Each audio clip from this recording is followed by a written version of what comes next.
Shalom jemaat Tuhan. Shalom. Selamat datang di ibadah pada siang hari ini. Tapi sebelum kita memulai ibadah pada siang hari ini, kita sama-sama akan merendahkan diri kita di hadapan Tuhan. Dan kita akan mengaku dosa-dosa kita di hadapan Tuhan. Marilah kita mengaku dosa-dosa kita ke hadapan Allah yang Maha Kuasa bersama. Allah yang Maha Kuasa, Bapa Surgawi, kami telah berdosa terhadap Engkau dan terhadap sesama kami di dalam pikiran, perkataan, dan perbuatan. Melalui kelalaian, kelemahan, dan kesalahan yang disengaja, kami sangat menyesal dan bertobat dari semua dosa kami. Demi Putramu Yesus yang telah mati untuk kami, ampunilah kami atas semua yang telah kami lakukan, dan karuniakanlah kami agar kami dapat melayani Engkau di dalam kehidupan yang baru bagi kemuliaan nama-Mu. Amin. Allah yang Maha Kuasa yang mengampuni setiap orang yang sungguh bertobat, mengasihani kita, mengampuni kita dan melepaskan kita dari segala ketidakbenaran, meneguhkan dan menguatkan kita dalam segala kebaikan dan memelihara kita dalam kehidupan kekal melalui Yesus Kristus Tuhan kita. Amin. Mari sama-sama kita bangkit berdiri. Kita siapkan hati kita untuk menyembah Tuhan pada siang hari ini.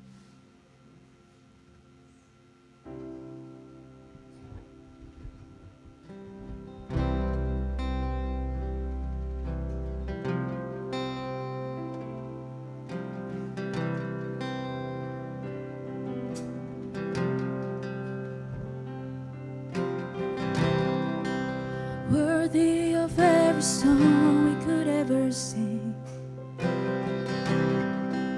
worthy of all the praise we could ever bring,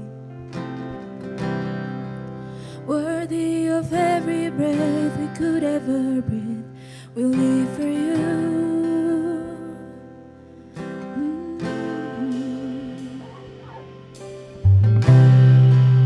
Jesus, the name above every other name. Jesus, the only one who could ever save. Worthy of every breath we could ever breathe, we live for you. Oh, we live for you. Holy, holy, there is no one. None beside you. Open up my eyes in wonder and show me who you are and fill me with your heart and lead me in your love to those around me.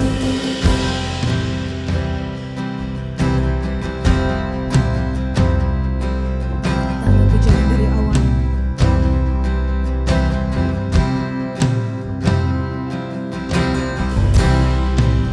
Jesus, the name above every other name. Jesus, the only one who could ever save. Worthy of every breath we could ever breathe, we live for you. Oh, we live for you. Jesus, the name. Jesus, the name above every other name. Jesus, the only one who could ever save. Worthy of every breath we could ever breathe, we live for you.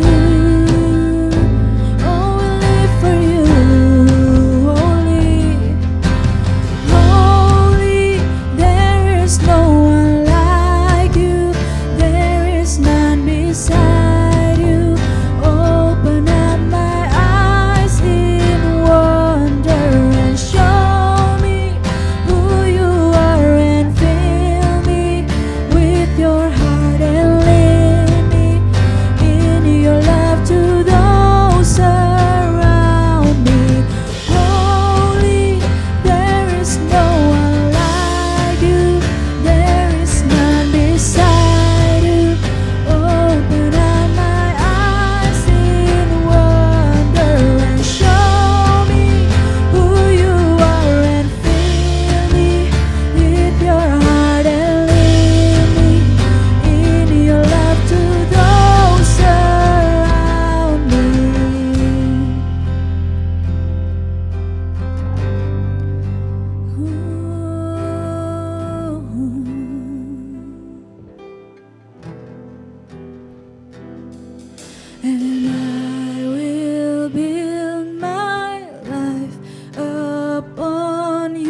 trust in you alone, and I will not be shaken. I will put my life upon your love. It is a firm foundation. I will put my trust, and I will not be shaken. Holy, there is no one like you. There is none beside you. Open up my eyes in wonder and show me who you are, and fill me with your heart and lead me in your love to those around me. I will build my life upon your love. It is a firm foundation. I will put my trust in you alone, and I will not be shaken. I will put my life upon your love. It is a firm foundation. I will put my trust in you alone, and I will not be shaken. I will not be shaken. Oh.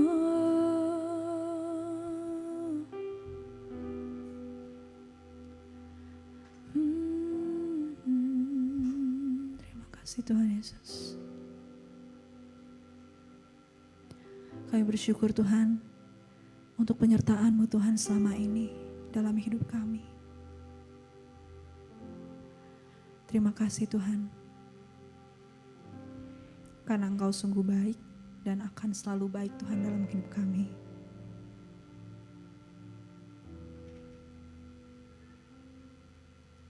Tuhan, kami menyerahkan kesempatan ini ke dalam tangan-Mu ya Bapa, dan kami ingin bersuka cita di dalam-Mu Tuhan. Dalam nama Tuhan Yesus kami berdoa, amin. Baik, bagaimana Bapak Ibu hari ini kabarnya? Baik, sudah berikan senyuman yang terbaik? Masih belum ada yang kelihatan gigi nih kayaknya nih. Coba kelihatan dulu dong giginya. Gimana? Kalau yang pakai masker ya nggak kelihatan ya otomatis. Tapi yang nggak pakai masker kelihatan, kita kasih senyuman terbaik ke kanan dan kiri kita. Kita sapa teman-teman kita di samping ya. Oke. Kita sama-sama akan memuji Tuhan pada hari ini. Kita sama-sama bertepuk tangan ya.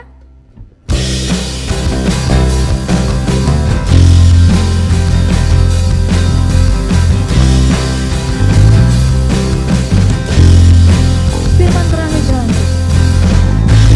Firman terangi jalanku. Bisa iman di setiap waktu.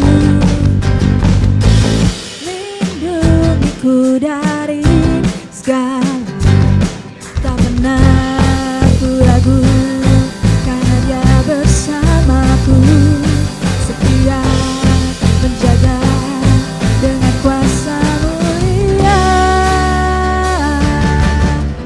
Hanya di dalam nama-Nya Yesus, Dia sumber pengharapan di sepanjang hidupku. Hanya di dalam kuasa-Nya pasti tersedia kemenangan bagiku selama-lamanya.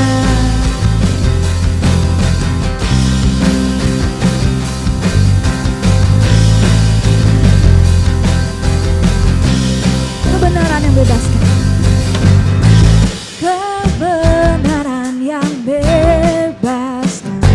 selalu berikanku kekuatan.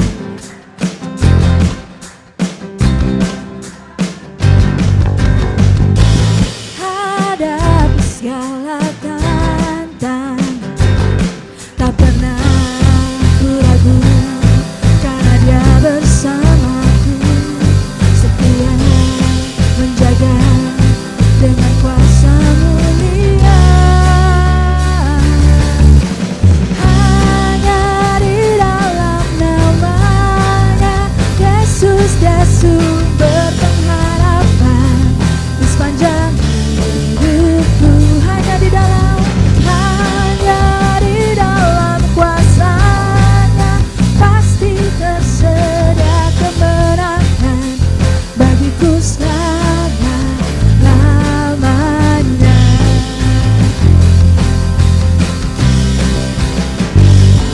Siapa di sini yang bersuka cita?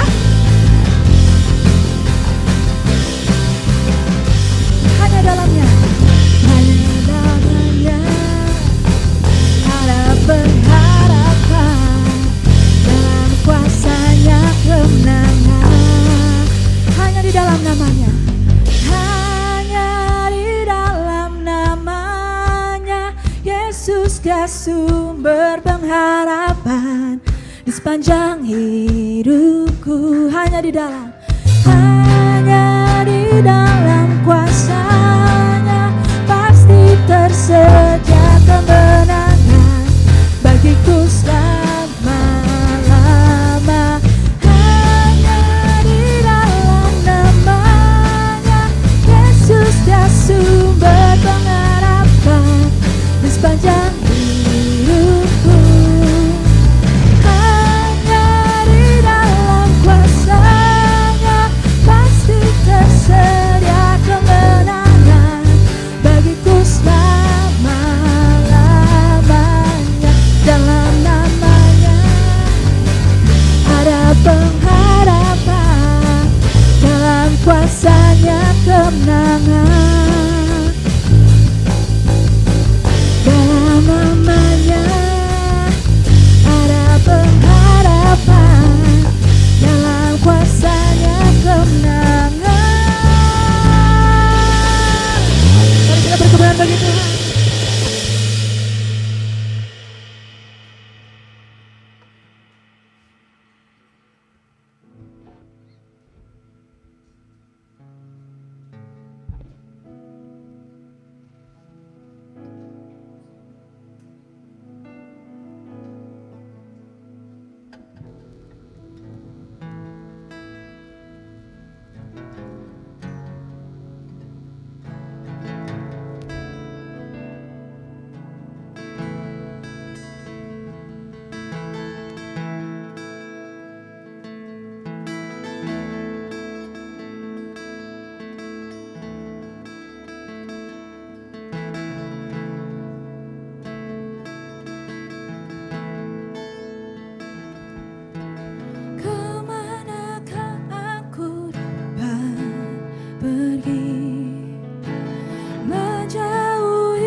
Dan Kau dekat,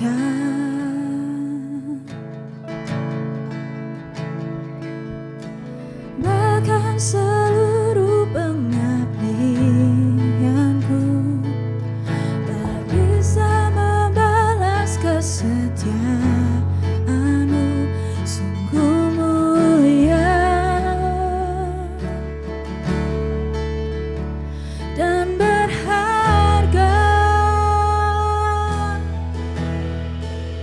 Sungguh besar pengorbanan-Mu bagiku, terlalu dalam untuk dimengerti. Sungguh besar, sungguh indah yang Kau pikirkan tentangku, tak tersalah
hati sungguh besar, sungguh indah yang kau pikirkan tentangku, tak terselami bagiku. Sungguh indah, sungguh indah, sungguh indah, sungguh indah.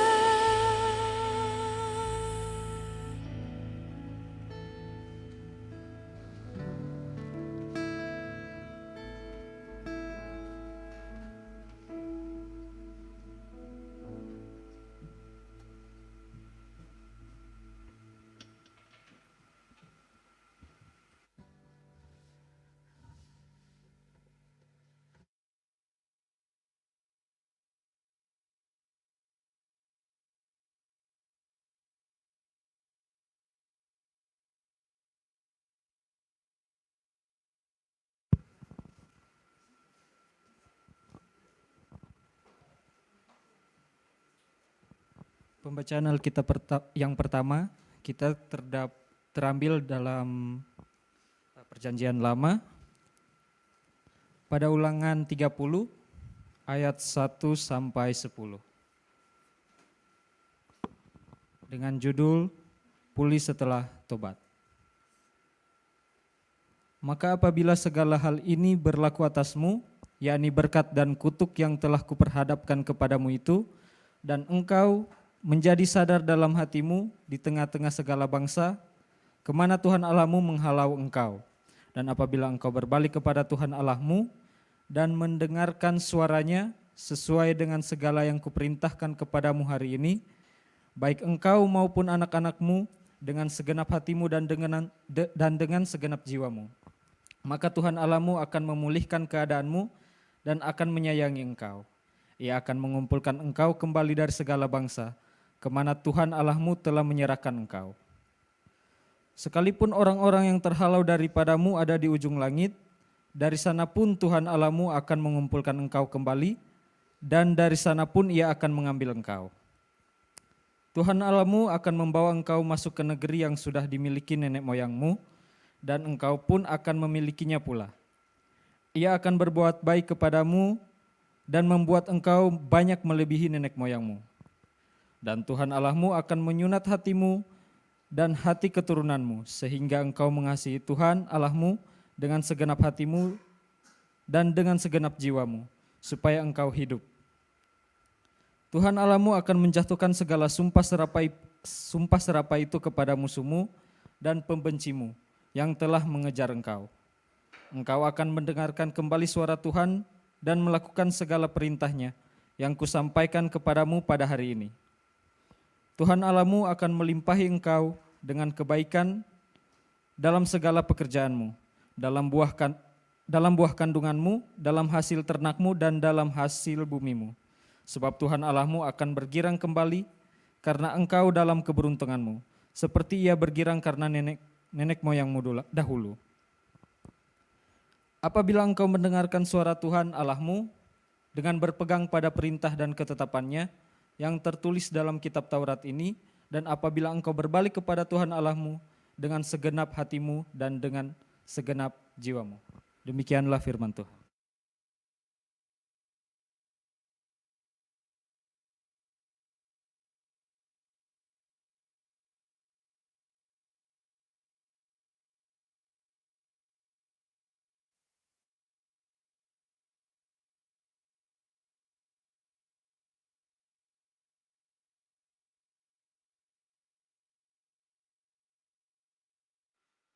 Pembacaan yang kedua, Perjanjian Baru, 1 Petrus 3 ayat 8 sampai 18. 1 Petrus 3 ayat 8 sampai 18.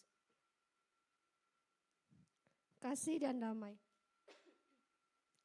Dan akhirnya hendaklah kamu semua seia sekata, seperasa, mengasihi saudara-saudara, penyayang dan rendah hati, Dan janganlah membalas kejahatan dengan kejahatan atau caci maki dengan caci maki, tetapi sebaliknya. Hendaklah kamu memberkati, karena untuk itulah kamu dipanggil, yaitu untuk memperoleh berkat. Sebab siapa yang mau mencintai hidup dan mau melihat hari-hari baik, ia harus menjaga lidahnya terhadap yang jahat dan bibirnya terhadap ucapan-ucapan yang menipu. Ia harus menjauhi yang jahat dan melakukan yang baik. Ia harus mencari perdamaian dan berusaha mendapatkannya. Sebab mata Tuhan tertuju kepada orang-orang benar, dan telinganya kepada permohonan mereka yang minta tolong. Tetapi wajah Tuhan menentang orang-orang yang berbuat jahat. Dan siapakah yang akan berbuat jahat terhadap kamu jika kamu rajin berbuat baik? Tetapi sekalipun kamu harus menderita juga karena kebenaran, kamu akan berbahagia. Sebab itu janganlah kamu takuti apa yang mereka takuti dan janganlah gentar. Tetapi kuduskanlah Kristus di dalam hatimu sebagai Tuhan dan siap sedialah pada segala waktu untuk memberi pertanggungjawab kepada tiap-tiap orang yang meminta pertanggungjawab dari kamu tentang pengharapan yang ada padamu. Tetapi haruslah dengan lemah lembut dan hormat dan dengan hati nurani yang murni, supaya mereka yang memfitnah kamu karena hidupmu yang saleh dalam Kristus menjadi malu karena fitnahan mereka itu. Sebab lebih baik menderita karena berbuat baik jika hal itu dikehendaki Allah, daripada menderita karena berbuat jahat. Sebab juga Kristus telah mati sekali untuk segala dosa kita, Ia yang benar untuk orang-orang yang tidak benar, supaya Ia membawa kita kepada Allah. Ia yang telah dibunuh dalam keadaannya sebagai manusia, tetapi yang telah dibangkitkan menurut roh. Demikianlah firman Tuhan.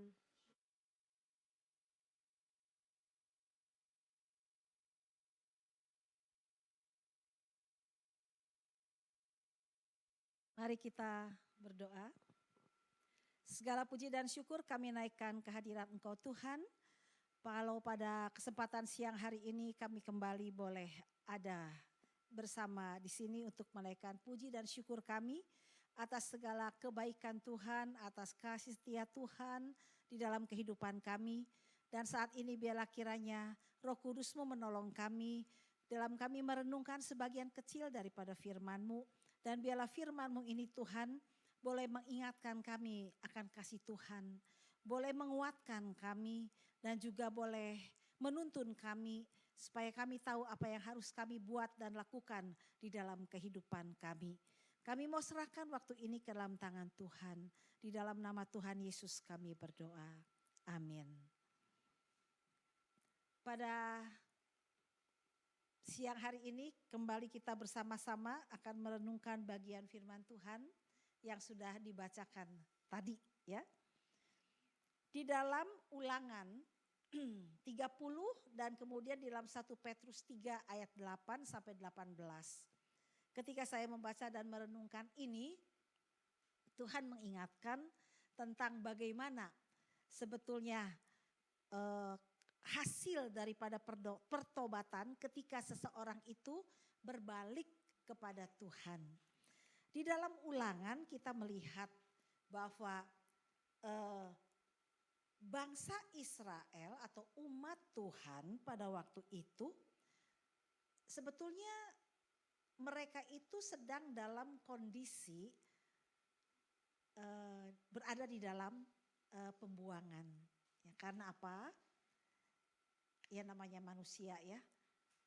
Mereka sudah melihat bagaimana pertolongan Tuhan, bagaimana kuasa Tuhan dinyatakan. Tapi begitu ada masalah datang, begitu ada tantangan datang, begitu ada kesulitan datang, biasanya membuat manusia itu menjadi bimbang, menjadi ragu terhadap Tuhan. Dan kemudian kadang menjadi tidak sabar dengan Tuhan. Dan ini juga dialami oleh umat Tuhan, yaitu umat Israel ini. Jadi sebetulnya mereka sudah banyak sekali melihat bagaimana Tuhan menyatakan kuasa di dalam kehidupan mereka dengan tuntunannya. Tapi ketika mereka itu menghadapi masalah dan tantangan, lalu mereka itu berbalik dari Tuhan. Karena mereka melihat di sekeliling mereka itu banyak sekali tawaran dan banyak sekali memang yang mempengaruhi. Sehingga akhirnya mereka bukan lagi hanya percaya kepada Tuhan Allah Israel, tapi kemudian mereka menyembah kepada Allah yang lain. Dan itulah yang membuat Tuhan menjadi murka dan akhirnya mengizinkan umat Tuhan berada di dalam pembuangan. Dan ini yang kita baca tadi itu merupakan berita pengharapan kepada umat Tuhan. Di situ dikatakan judulnya adalah pulih setelah tobat. Jadi Tuhan mengingatkan kalau kamu itu walaupun sekarang itu istilahnya sudah berbalik daripada aku sebagai Tuhan Allahmu. Tapi kalau kamu sekarang ingat kembali aku dan mau berbalik lagi kepada aku dan mau mendengar suaraku kata Tuhan ya. Sesuai dengan segala yang kuperintahkan, maka Tuhan katakan apa? Aku akan memulihkan keadaanmu. Aku akan menyayangi kamu. Ya. Dan bahkan umat Tuhan yang pada waktu itu sudah tercerai berai kemana-mana. Tuhan katakan aku akan mengumpulkan umatku dari segala bangsa. Jadi kan waktu itu umat Tuhan itu ya sudah terserak, udah berpencar kemana-mana. Tapi kalau Tuhan katakan kalau kamu mau berbalik lagi kepadaku, aku akan memulihkan keadaanmu. Aku akan menyatakan sayangku kepadamu dan bahkan aku akan mengumpulkan umatmu dari segala bangsa. Ya, dan kamu akan masuk ke negeri yang sudah kuberikan kepada nenek moyangmu. Yaitu tanah Kanaan yang berlimpah dengan susu madunya itu. Dan dikatakan Tuhan akan berbuat baik. Dan bukan hanya berbuat baik saja. Tuhan akan memberkati umatnya dan membuat umatnya itu menjadi banyak. Ya, istilahnya berkembang biak lah. Menjadi umat yang besar ya. Dan Tuhan Allah bahkan akan menyunat hati. Maksudnya Tuhan sanggup untuk memperbaharui hati umatnya yang keras menjadi lembut. Ya, sehingga dimampukan untuk mengasihi Tuhan. Ya, dan kemudian bahkan kutuk ya, yang karena bukan kemarahan Tuhan sih, tapi sebetulnya karena Tuhan itu sangat menyayangi umatnya, tapi umatnya malah berbalik sehingga akhirnya Tuhan mengizinkan hal-hal yang tidak baik terjadi dalam kehidupan umatnya. Tapi Tuhan mengatakan kalau kamu berbalik kepadaku, semua itu akan ditimpakan kepada musuhmu. Ya. Dan Tuhan akan melimpahi umatnya dengan kebaikan dalam segala pekerjaan yang kamu buat dan lakukan. Bahkan dalam buah kandunganmu, dalam hasil ternakmu, dalam hasil bumimu, aku akan memberkati. Jadi saya lihat di sini bahwa hasil pertobatan yang pertama, ketika kita berbalik kepada Tuhan, maka akan terjadi pemulihan, ya, pemulihan seperti yang dialami oleh umat Tuhan pada waktu zaman ini. Memang kalau kita lihat sebetulnya Tuhan di dalam Tuhan itu tidak ada yang namanya penghukuman, sebetulnya dihukum begitu tidak ada. Tetapi kalau sampai umatnya itu keras hati dan berbalik daripada Tuhan dan tidak mau percaya kepada Tuhan, maka dengan berat hati sebetulnya Tuhan mengizinkan hal itu terjadi. Tapi sebetulnya kalau kita lihat dari kacamata Tuhan, Tuhan itu bukan untuk menghukum mereka, tapi Tuhan ingin memakai situasi dan keadaan itu supaya umatnya itu berbalik kembali kepada Tuhan dan mencari Tuhan kembali. Itu sebetulnya tujuan Tuhan. Jadi bukan untuk membiarkan umatnya atau menghukum begitu saja umatnya, tidak. Karena Tuhan itu sangat sayang, sangat mengasihi umatnya. Nah, di dalam kehidupan kita sebagai anak-anak Tuhan, sebagai orang percaya, ketika kita pertama kali membuka hati buat Tuhan Yesus dan percaya kepada Dia, maka cinta mula-mula itu ada dalam hidup kita. Pokoknya Tuhan, aku ingin hidup bagi Tuhan. Aku ingin melakukan apa yang sesuai dengan kehendak-Mu Tuhan. Tapi hidup itu kan gak semudah apa yang kita pikirkan, ya, gak segampang yang kita rasakan gitu kan ya. Karena hidup itu penuh dengan tantangan, penuh dengan masalah, penuh dengan kesulitan. Tidak seindah pada saat seorang pemuda bertemu dengan pemudi, jatuh cinta, pacaran, seolah-olah semuanya indah.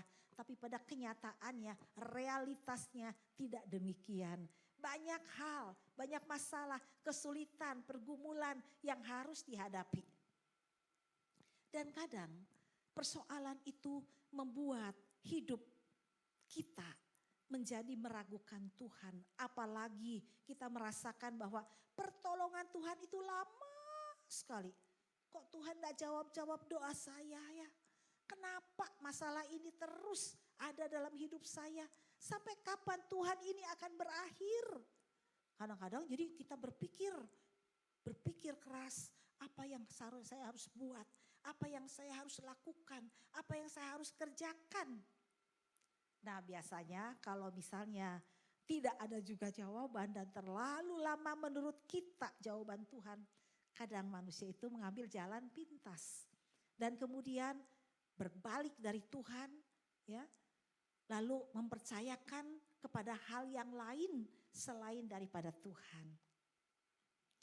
Dan inilah satu hal yang memang Tuhan tidak mau, ya. Sebetulnya Tuhan mau sesulit apapun kehidupan yang dialami, tantangan apapun yang dihadapi, Tuhan memiliki kerinduan hati bahwa umatnya itu tetap, aku percaya kepada Tuhan. Walaupun sesusah apapun, sesulit apapun, aku tetap percaya kepada Engkau Tuhan. Itu yang Tuhan inginkan ya. Tapi kita kan manusia seringkali tergoda. Ya. Dan memang kalau kita ingin bisa sampai katakan, Tuhan biarpun aku sedang dalam kegelapan, aku tetap percaya. Itu sangat berat sekali dan sangat sulit sekali gitu kan ya. Nah itu, karena ya istilahnya saya sebagai anak Tuhan juga mengalami hal yang seperti itu. Dan seringkali memang menjadi bimbang hati kita, menjadi ragu. Dan kadang ketakutan, kekhawatiran itu ada dalam hidup kita. Tapi bagaimana kita harus tetap katakan kepada Dia. Mungkin kita bisa sambil katakan dengan berteriak kepada Dia, Tuhan, ya. Apapun yang sedang aku hadapi saat ini, aku tetap percaya Tuhan. Pokoknya aku tidak mau lihat kiri dan kanan, aku tetap hanya mau memandang kepada Engkau. Dan aku mau menantikan bagaimana mujizat Tuhan terjadi dalam hidupku. Nah itu, nah Tuhan pengen kita menjadi seperti itu. Ya. Walaupun ya saya katakan dengan sejujurnya itu tidak mudah. Tapi biarlah kiranya dengan kekuatan yang daripada Tuhan kita bisa katakan seperti itu. Nah memang mengapa pengalaman umat Tuhan di umat Israel ini Tuhan tuliskan dalam Alkitab. Dan kemudian supaya kita bisa tahu dan melihat. Ya inilah memang pergumulan manusia hidup seperti itu. Dan kita melihat akan akibatnya kalau kita itu berbalik dari Tuhan dan tidak mempercayakan sepenuhnya kepada Tuhan kepercayaan kita. Ya, bahwa akibatnya itu adalah tidak baik bukan untuk Tuhan tapi untuk kitanya sendiri menjadi tidak baik. Dan kadang-kadang Tuhan mengizinkan hal-hal yang memang membuat kita itu betul-betul menjadi tidak berdaya. Supaya apa? Ya supaya kita tuh melihat bahwa tidak ada yang bisa kita percaya selain daripada Tuhan itu sendiri. Nah itu. Nah jadi pada saat seseorang berbalik kepada Tuhan, bertobat kepada Tuhan, janji Tuhan itu adalah kita akan mengalami pemulihan yang dari Tuhan. Ya. Pengharapan yang dari Tuhan itu tetap ada. Bukan hanya pemulihan hati, ya, tapi kita bisa melihat, ya, betapa Tuhan itu begitu mengasihi kita, menyayangi kita, dan Dia sanggup melakukan hal yang tidak masuk di dalam pemikiran kita.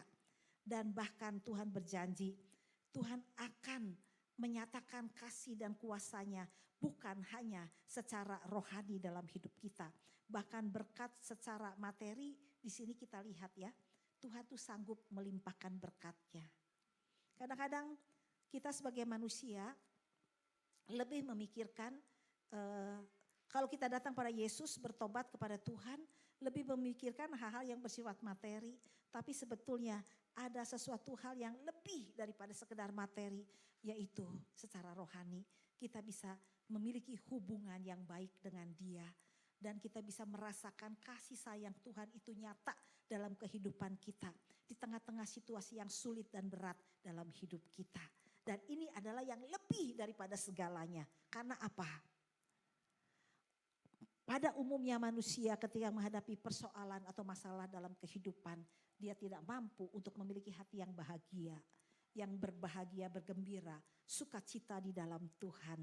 Tapi berita pengharapan di dalam Tuhan adalah apapun keadaan kita, bagaimanapun kondisi kita, Tuhan katakan kita tetap akan dimampukan untuk memiliki hati yang bahagia dan sukacita di dalam Dia. Dan ini tidak bisa kita miliki kalau kita di luar Tuhan. Dan orang di luar sana juga tidak akan mampu memiliki itu semua. Kecuali kita yang hidupnya sudah dipulihkan di dalam Tuhan. Kita pasti akan memiliki itu semuanya. Ini hal yang sangat luar biasa. Makanya kalau orang sudah bisa sampai ke arah itu, maka di dalam hidup ini sebetulnya tidak ada yang sulit. Ya, tidak ada yang susah. Kalau kita ada di dalam Tuhan, ya. Jadi kenapa? Situasi yang sulit itu memang ya kita hadapi saja begitu ya, bersama dengan Dia. Dan Dia memberikan kita kekuatan, kemampuan untuk menghadapi semua itu. Dan pengharapan tetap ada dalam hidup kita. Sehingga walaupun sulit kita punya pengharapan karena ada Tuhan di sana.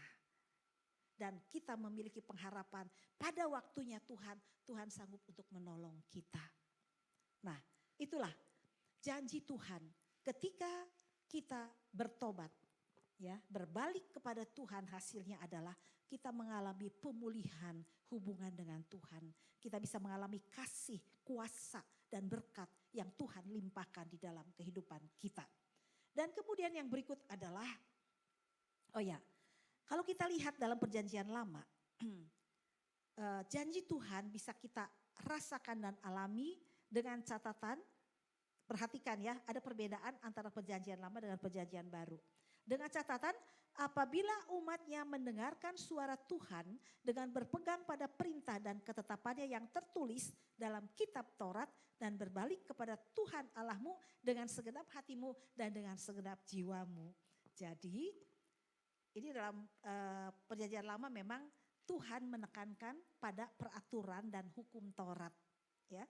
Kalau kita berpegang pada hukum Tuhan, pada Taurat Tuhan, seluruh perintah Tuhan, maka itulah janji yang akan kita alami tadi, ya. Berpatokan pada sini. Tapi perbedaan di dalam perjanjian baru adalah, saya melihat di sini adalah bahwa di dalam perjanjian baru dalam 1 Petrus tadi, ketika seseorang bertobat, hasilnya apa? Dia mengalami pembaharuan hidup. Atau hidup yang diperbaharui, ya. Sudahkah kita bertemu dengan Yesus, berbalik kepada Dia? Kalau kita sudah berbalik kepada Dia, kita pasti akan mengalami pembaharuan hidup atau hidup yang diperbaharui di dalam Tuhan. Kalau kita tetap sama, hidup lama setelah bertemu dengan Yesus, mungkin kita perlu bertanya, berarti apakah kita sungguh sudah bertemu dengan Dia atau belum, ya? Kalau hidup lama kita masih tetap sama. Jadi waktu sebelum ketemu Yesus ya begitu. Lalu setelah bertemu dengan Yesus juga sama begitu. Enggak ada perubahan, tidak ada pembaharuan hidup. Biasanya kalau dia memang sungguh sudah berbalik bertobat kepada Tuhan, dia bertemu dengan Yesus, dia itu adalah akan mengalami pembaharuan kehidupan. Ya, contohnya banyak di dalam Petrus ini. Ya, bagaimana? Apa yang dikatakan di sini? Kehidupannya itu apa? Dia memiliki di dalam kehidupan dengan orang yang paling dekat itu dia belajar untuk bisa memiliki hati yang seia sekata, ya, seperasaan, ya, maksudnya saling mengerti, memahami, ya. Kemudian belajar untuk bisa mengasihi saudara yang dekat, lingkungan besar, yang lebih besar lagi. Dan kemudian ada rasa penyayang dan rendah hati, ya. Tidak membalas kejahatan, ya, atau caci maki dengan caci maki, ya, tapi memberkati, memperkatakan hal yang baik, nah itu, ya, bukan hal yang tidak baik atau hal yang buruk. Dan kemudian menjaga lidah terhadap yang jahat dan ucapan yang menipu, menjauhi yang jahat dan melakukan yang baik, mencari perdamaian dan berusaha mendapatkannya. Jadi hidup damai, ya, bukan cari gara-gara, tapi mencari damai. Kemudian rajin berbuat baik, bersedia menderita karena kebenaran dengan tidak takut dan gentar, ya. Kemudian kebenaran itu dalam arti begini, kita bersedia menderita dalam arti apa? Berkorbanlah begitu untuk hal yang baik, yang benar, yang sedang kita buat. Walaupun itu terasa berat, tapi kayak saya tahu saya sayang sama dia, saya mengasihi dia dan saya melakukan ini karena Tuhan Yesus, ya. Maka dikatakan di sini itu Tuhan katakan sangat dihargai oleh Tuhan, ya. Itu adalah satu kehidupan yang memang sudah diubahkan dalam Tuhan kalau memiliki hati yang seperti itu, mau berkorban karena melakukan kebenaran, melakukan sesuatu yang baik yang sesuai dengan apa yang Tuhan mau dalam kehidupannya. Kemudian dapat mempertanggungjawabkan tentang pengharapan dengan lemah lembut dan hormat dan dengan hati nurani yang murni, ya. Mempertanggungjawabkan tentang iman kita, ya. Kalau orang bertanya, kenapa sih kamu kok tetap bisa berbahagia, tempat bersuka cita walaupun kamu lagi susah, lagi menderita? Ya, saya tahu bahwa ini berat bagi saya. Tapi saya tahu bahwa saya tidak menghadapi ini sendiri. Karena saya tahu Yesus ada bersama dengan saya. Saya tahu Yesus memberikan kekuatan kepada saya untuk menghadapi semua ini. Ya, jadi bisa mempertanggungjawabkan situasi dan kondisi yang dihadapinya. Dan di sini kita lihat yang menjadi dasar dia mengalami pembaharuan hidup itu karena apa? Di dalam ayat yang ke-18, ya, 1 Petrus 3 ayat 18 kita lihat di situ dikatakan bahwa sebab juga Kristus telah mati sekali untuk segala dosa kita. Ia yang benar untuk orang-orang yang tidak benar, supaya ia membawa kita kepada Allah. Ia yang telah dibunuh dalam keadaannya sebagai manusia, tetapi yang telah dibangkitkan menurut roh.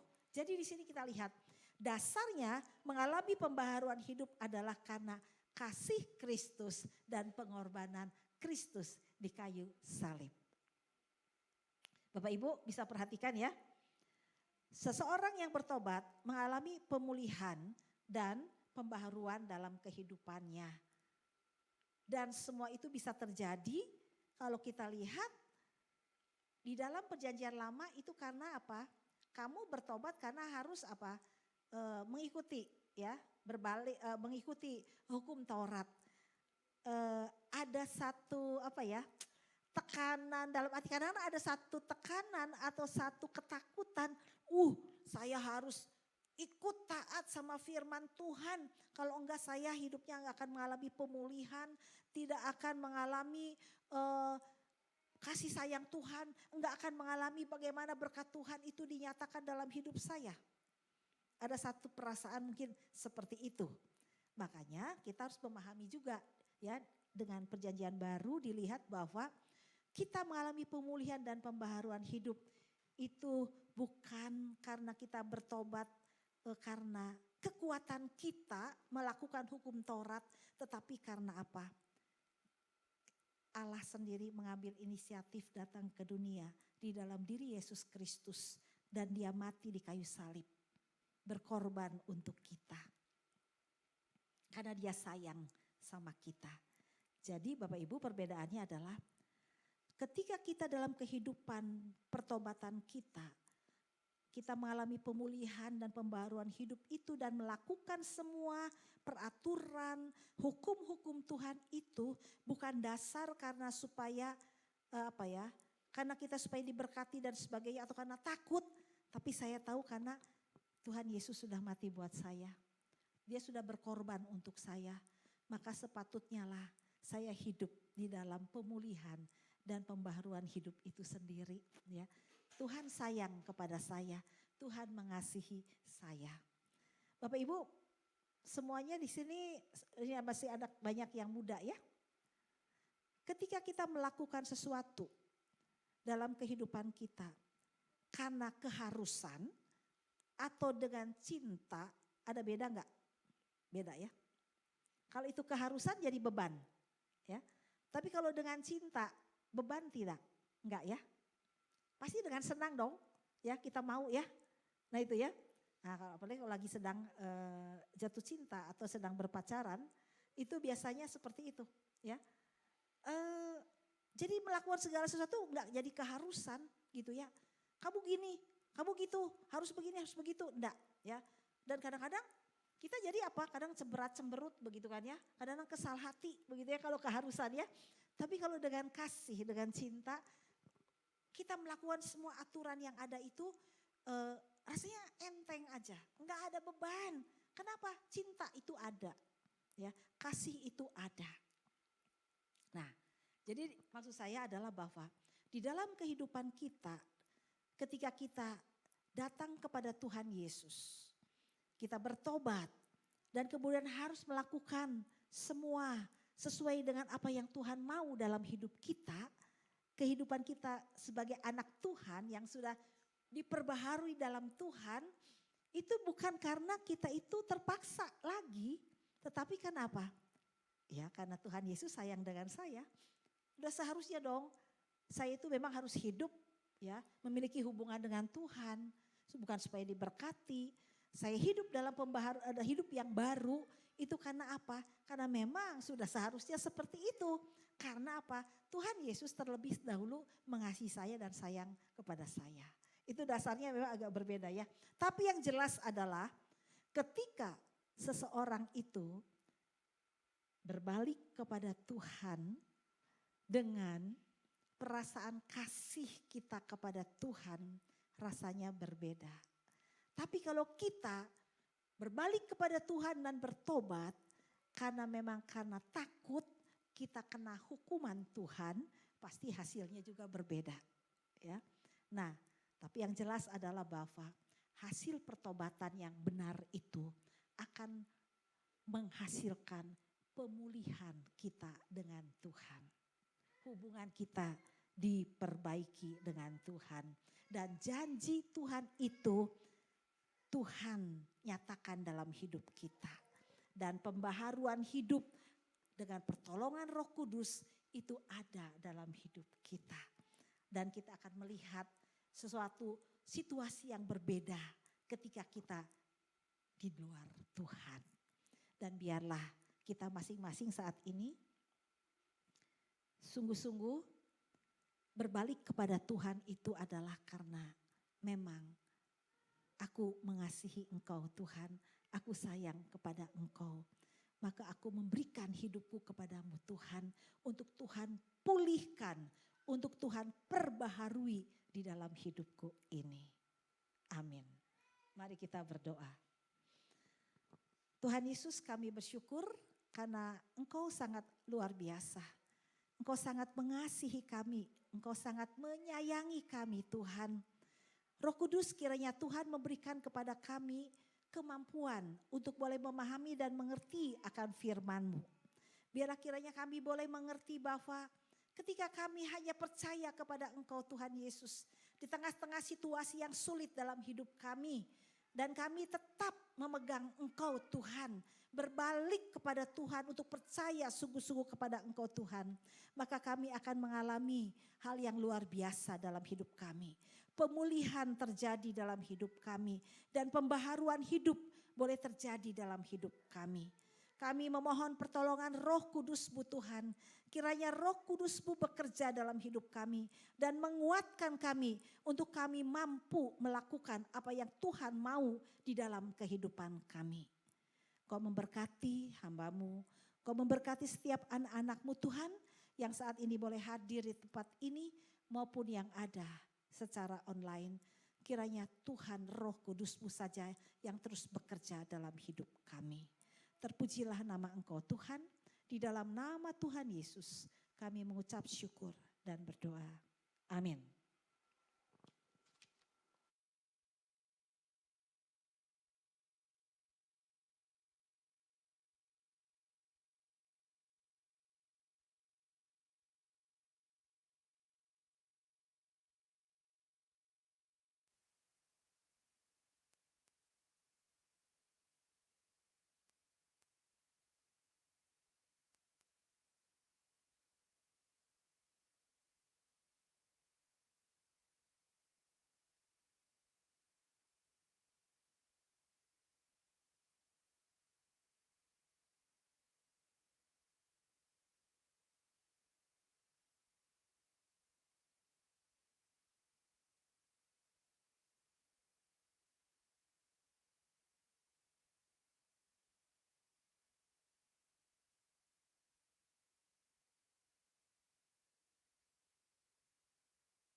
Mari kita berdoa.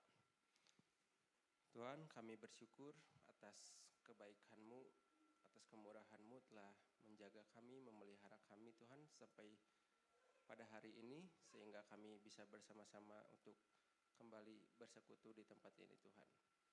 Tuhan, kami juga mau berdoa untuk seluruh gereja yang ada di Indonesia Tuhan. Secara khusus kami mau berdoa untuk gereja kami Saint Paul Tuhan, kiranya Tuhan yang pimpin, Tuhan yang berkati setiap pimpinan dan penanggung jawab yang ada dalam gereja ini. Supaya gereja ini bisa terus menjadi saluran berkat untuk orang-orang di sekitar kami Tuhan. Tidak lupa juga kami mau berdoa Tuhan untuk bangsa dan negara kami Indonesia. Kiranya Tuhan yang beri hikmat kebijaksanaan dalam mengelola bangsa dan negara ini mulai dari pimpinan yang tertinggi sampai pimpinan yang terendah.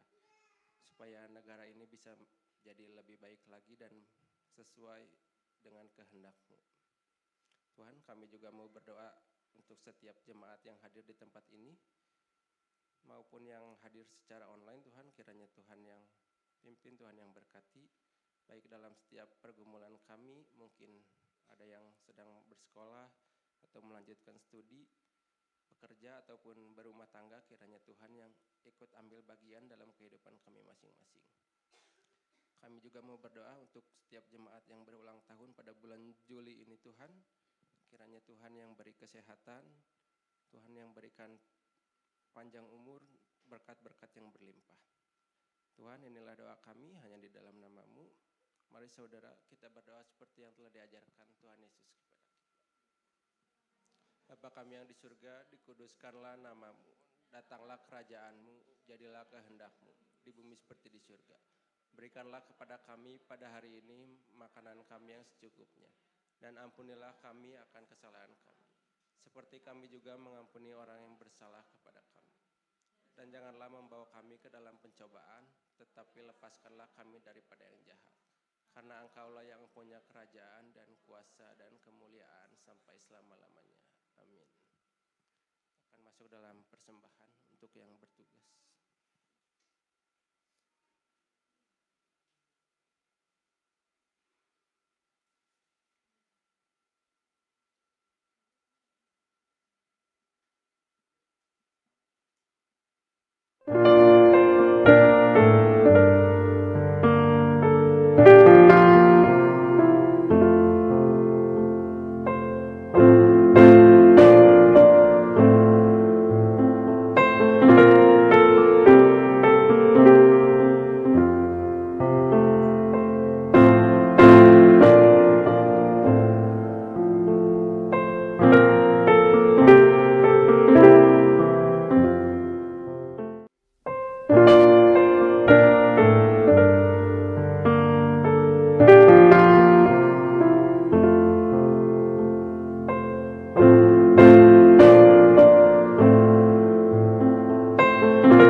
Bagimu-lah ya Tuhan kebesaran, kuasa, kemegahan, dan keagungan.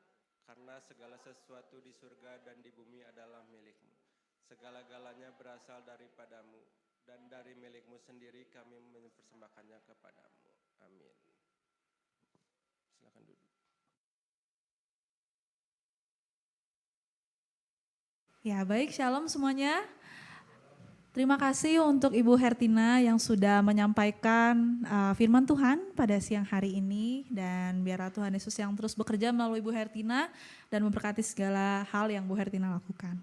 Dan juga kami mengucapkan selamat datang bagi yang baru pertama kali hadir secara online maupun secara offline. Apakah ada? Ada yang baru pertama kali hadir?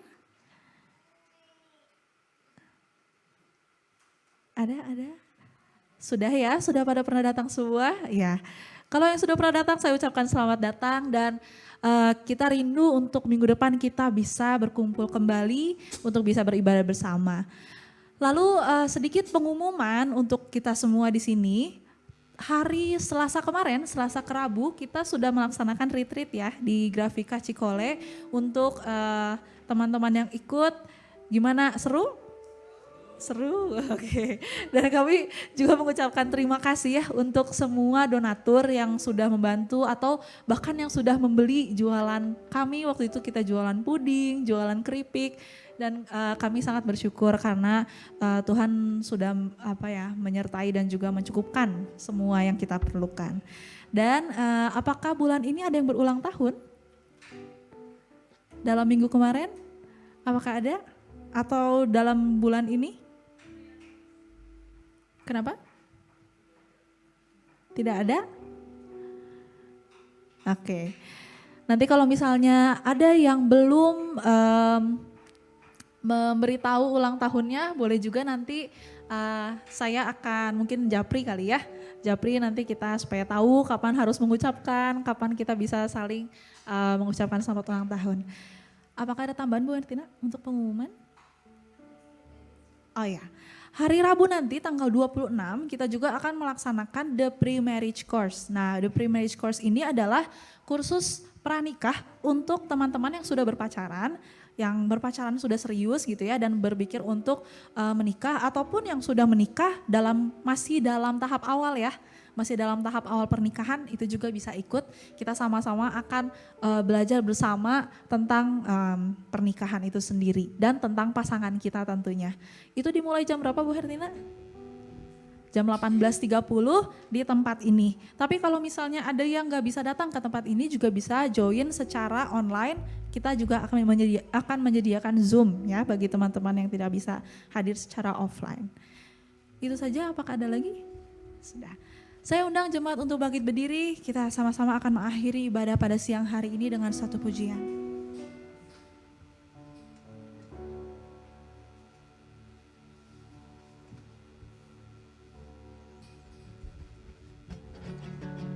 Kasih-Mu yang tak terbatas, yang tak dapat dipahami.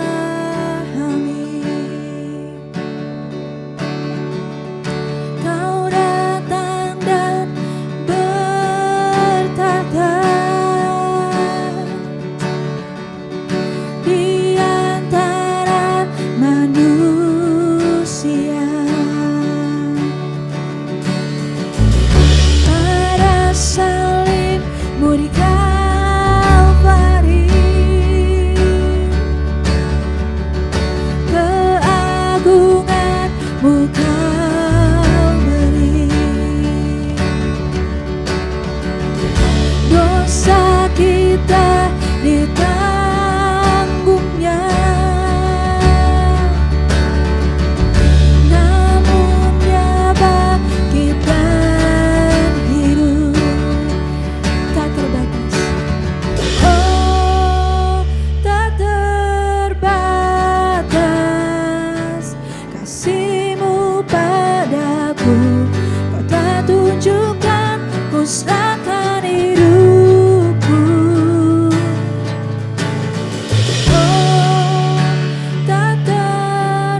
Kasih karunia Tuhan kita Yesus Kristus dan kasih Allah dan persekutuan Roh Kudus menyertai saudara sekalian senantiasa. Amin. Silakan duduk untuk bersaat ini.